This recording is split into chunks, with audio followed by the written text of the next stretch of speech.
Hello everyone.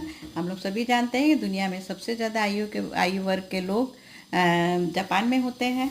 अब Japan में इसका भी बहुत सारा कारण है। जब आप इसकी जानकारी लेंगे, इसके बारे में जानना चाहेंगे, तो बहुत सारी नई नई चीज़ें सामने आती हैं और वो देख के और सुन के हम लोग को एक तरह से हम लोग मोटिवेट ही होते हैं कि नहीं, उनका लाइफ स्टाइल ही इतना अच्छा है।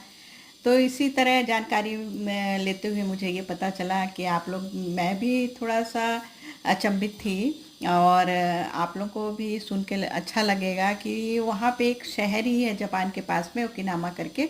उसमें 100 साल और या 100 साल से अधिक के लोग ही वहाँ रहते हैं।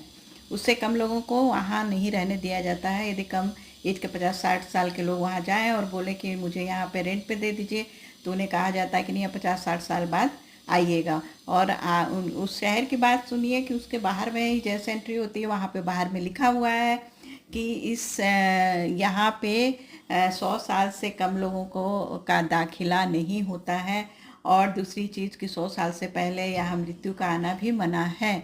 ये सब बाहर में लिख दिया जाता है। मृत्यु तो खैर सवाल ही नहीं उठता। जब 100 साल से अधिक के लोग वहाँ रहते हैं तो फिर मृत्यु अंदर कैसे आएगी। और जब उन लोगों से जानकारी ली गई कि उन लोगों का इसका राज क्या है, तो सबसे पहले उन्होंने कहा कि हमारा जो शरीर है, हमारा जो है, उसमें हरकत बहुत ज़रूरी है। हम लोग को काम करते रहना बहुत ज़रूरी है।